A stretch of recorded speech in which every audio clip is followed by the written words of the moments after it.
And my next guest at this time, I'm gonna try to do like a Divine Kawama impression, cause he likes to introduce artists like this.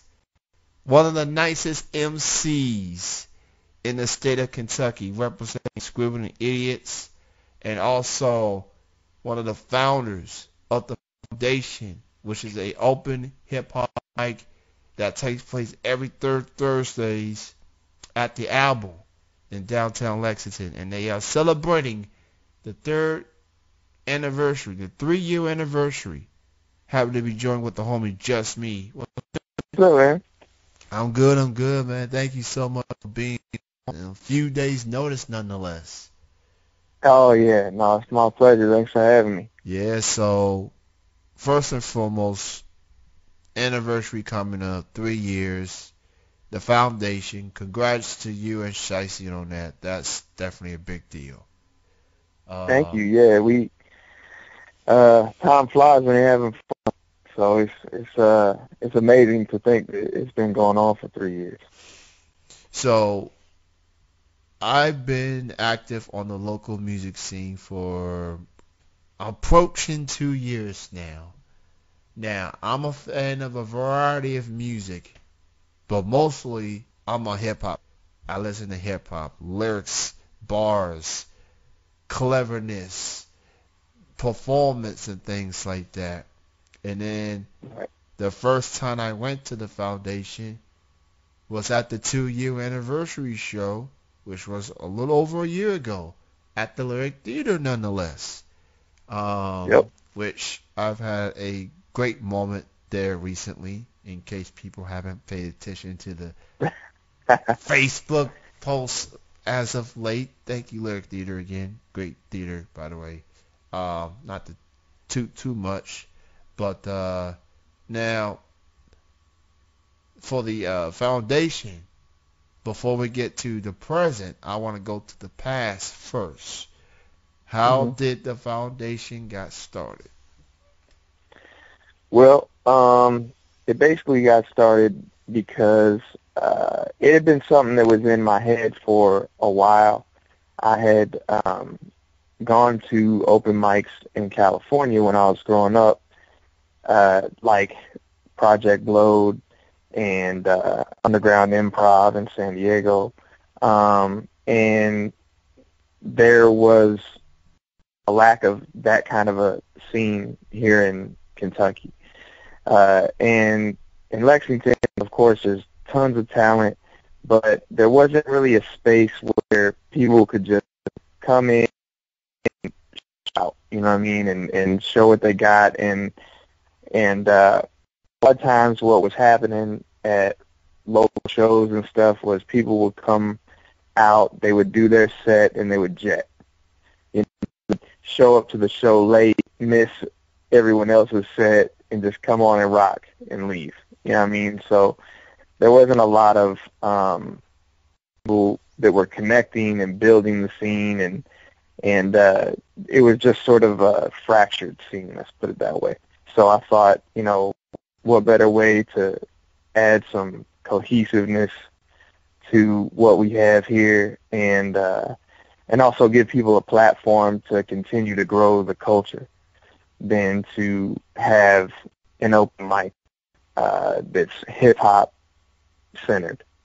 And so when I went to Australia a few years ago, I was doing some teaching at a seminar, and they were like, you should really try and, you know, share this knowledge you have with other people, you know, and do something out there. So it was through their encouragement, the homies out in Australia with Crosswords, that sort of pushed me to go ahead and get it jumping. So I got together with Sammy because, you know, the album is sort of the center, the heart of hip-hop in Lexington. And so I got with Sammy, and I got with Shicey, and with Microphone Mike, and Tommy Misla, and Lee G, and we started building and put it together. made it happen. I definitely like the concept of it. You know, people usually go to open mics and, you know, people think it's poetry, like, or it's just, Right. you know, singers and things like that. But this is the only active hip hop show in the city of Lexington. And that's a lot of artists that I know of. A lot of people that's been on the foundation I've interviewed in the past. With the Hmm. likes of Divine Kawama, which, by the way, I enjoy going to the gates of Kentucky, B-sides and break loops. Don't have Word. the album.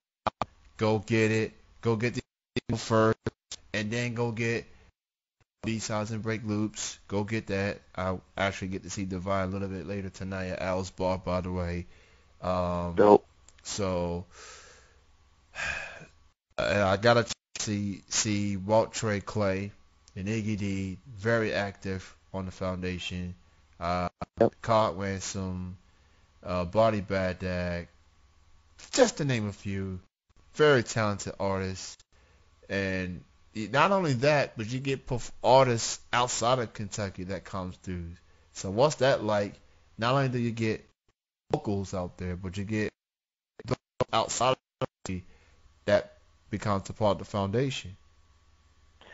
It's dope, man, and it's an honor, and it's a testament to what kind of scene we have in Lexington, that people would hear about what we're doing here in places like Columbus, Ohio, and Memphis, Tennessee, and we've had guys all the way from Boston and Atlanta and Florida come out and rock the foundation. So it's been.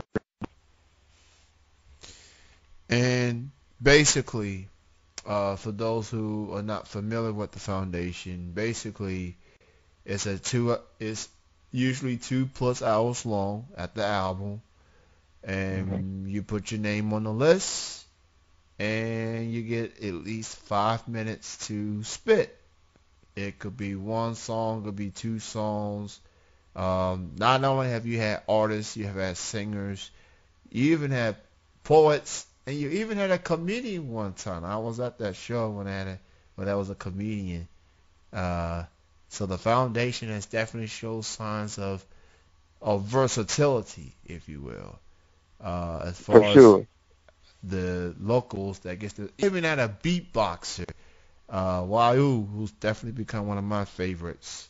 The first Right? time I seen Wahoo, and he was beatboxing, I was blown away of this. I mean, I don't know how you do that with your lungs. I mean, how do the lungs hold up after? You gotta see for yourself. And I did see Wahoo. Very proud of him. He got to perform at the Lexington Music Awards with Divine and Hallelujah the Dawn for Cream ENT. And now he's getting a bigger platform. Yep. He started at the foundation. He came through, did his thing there, and that's pretty dope. Now, not only have you been the DJ, but you also have Mm. performed yourself. And Shicey, shout outs to him. Very cool dude. Do you have any favorite memories, favorite moments that stands out to you in almost 3 years of the foundation? Man, it's funny because there's new ones all the time. But obviously I can remember the very first night. I had a couple homies come down from Cincinnati and rock. And that was a lot of fun, just getting it, jumping off. I can remember, some of that. So that was like the first time we saw Body Baghdad. It was the first time we saw Cobb Ransom. Some of the other cast that have Vontae. And those are kind of my best memories are not necessarily the first time I saw those guys, maybe the second or third or fourth on down the line where it was like you really saw these guys sort of come into their own. And those are my favorite memories. Just seeing these guys sort of blossom and become, great MCs. And, like you said, these guys are getting larger platforms as well. And that's part of the reason we call it the foundation, is like this is where you start. And then you continue to build, and hopefully you'll have a larger platform and be able to get your talents out there on a larger stage as well. And what's cool is you see a lot of guys do that, but they always come back to the foundation, and that's dope. Absolutely. And shout out to the album. Definitely a very cool spot. And Sammy, which by the way, 2 big milestones for him. Last year was 10-year anniversary of the album, and then he was also up for a Lexington Music Award as well. The album, so congrats to that as well. And given that the album has meant so much to the hip hop scene, how does it feel to have the foundation be part of that store's history? It's an honor. You know what I mean? When I remember when I first moved to Lexington, because I'm originally from Southern California, but when I first moved to Lexington, I worked with a cat that was not into hip hop. Like, he might have listened to a little bit of hip hop, but he was more of a rock guy. And I was telling him that I hip hop. He called Sammy. It was just called Sammy's Music back then. It wasn't called the album. And he took me down there and introduced me, and so started a lot of great friendships. That's where I met Sammy. It's where I met Tyler, the Record Vulture, my man Tony Manuel, and Derek. Rest in peace to Derek. Being a part of such a great, a rich history in Lexington hip-hop is an honor and something that I'll always cherish for sure. So, for the 3rd year anniversary, which is coming up, obviously a lot of familiar faces are going to be there. They're going to be a part of it. And what I remember about last year at the Lyric Theater, that list was stacked. Oh, yeah. And it was just, and you try to get as many people out there as possible, but the Lyric Theater and its prestige, it ain't cheap. So you have to make sure you get it done by 11, no later than 11. Right. So, but they were super dope.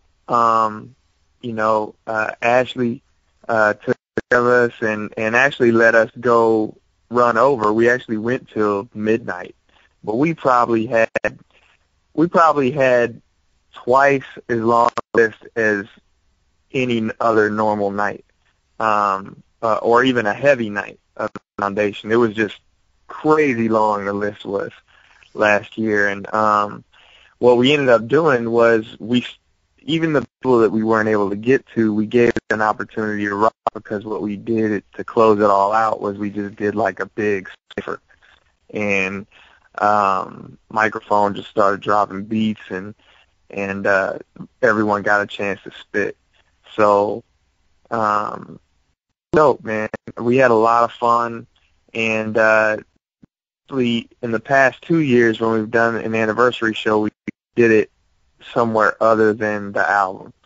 But this year I just wanted to do the anniversary show at the album, celebrate there, and hopefully, you know, like you said, a lot of familiar faces come out. Hopefully some fresh faces too. We almost always have some brand new cats come out. And then also we plan on doing some other big things throughout the year. But we wanted to just sort of do the anniversary this year in more of a class fashion. So The album 3-year anniversary show coming up this coming Thursday. So after you go through the Valentine Day phase and making sure you get the chocolate and the teddy bears and all that. Head over to the album and support local hip hop. And if you're an MC, you want to get your shine, be there and please be there early. Get yourself on the list early because if last year was any indication, you know that list is going to be very thick.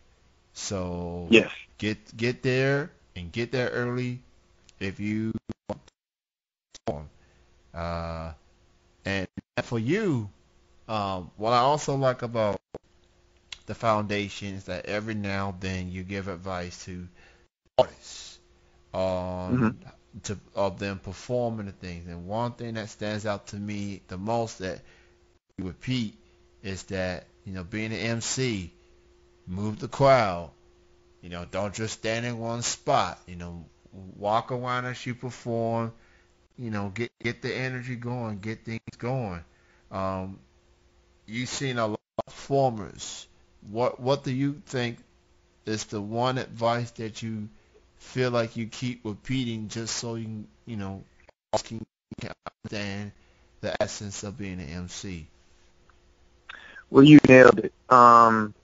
Is MC means move the crowd, and we uh, the veterans try to impart to the younger cats to make sure that you get the crowd involved, whether it be call and response, whether it be, getting the people to throw their hands in the air, or clap to the music, whatever it is that makes them feel a part of the organism. You know what I mean? Uh, the unit of hip hop that is happening in the spot, and not just be so focused on your lyrics that you forget that you're doing it for a response. The MC should feed off the crowd's energy, but the MC should give the crowd energy as well, and that energy will be returned to the MC if they rock it right. Very, very true. I mean, I've seen artists that moves. I see people know what they're doing, and then I see, sometimes it takes a lot of guts just to get out there and perform, regardless how big or how small the crowd is. Because as people out there talking about, well, I could do this better or whatever, but unless you have the microphone in your hand and you performing people, unless you know what that feeling's like, people can't really say much. I mean, I'm a DJ. I talk on the microphone. Nobody can see me. They can only hear my voice. And when and sometimes I could be shy when I, get on the microphone and talk in front of people. And I hosted shows before. So Sure. and to all the performers, I salute you. I salute y'all having the courage and the energy to do what y'all love to do, regardless of what genre the music that y'all do. And you know, the foundation is something that I look forward to a lot as a hip hop fan. And I go to the album and I see all these old school T-shirts, the Mobb Deep T-shirts, the Big Right. T-shirts, and that's hip hop in its purest form. It's also just a reminder of what hip hop is, or what it used to be compared to it today. And that's why I've become more of a local fan than a quote-unquote mainstream fan, because people on the local scene, they bring something different, and then you can relate to them. It feels like Yeah. if people can support the local acts just as much, if not more, than the mainstream acts, just imagine how big the local music scene in your areas can be. Yeah, man. But I guess you can't please everybody. That's unfortunate. Well, you know, it's it's well said. We should support the local scene, and man, it's dope to see how much it has grown and grown together as well. You know, more and more acts are doing music together. You know, you got cats like Divine that are putting together of collaborative music on their albums. You got guys that are putting out mixtapes that have all their different local friends on it, and that's dope. You know, it only spread the word about the kind of talent we have here in Lexington, and it shows that it's not, you know, one or two people and not sharing the rest of the foundation is all about community. So it's about building our scene, letting people know, even outside Lexington, you know, the kind of talent that we have. I remember at Al's Bar, you performed at a show hosted by Divine Muhammad, and you had a sale of all your CDs, and Right. I made the most out of that opportunity, and I have every single solo CD that you have done. And for those who may not know, and I brought this up before I got you on the air here, I am an extra on a Scribbling Idiots music video called Distracted. And there was a scene at the end of the video that was shot at the album. Yep. I'm a 6'5" tall dude. I'm not that hard to find. And and a true story. Prior to the shoot, I left my cell phone at my car. And so the phone that I was holding, it wasn't mine. It was yours. You was like, Right. you take the phone, you be doing something. And that whole time, I was just looking at a blank screen.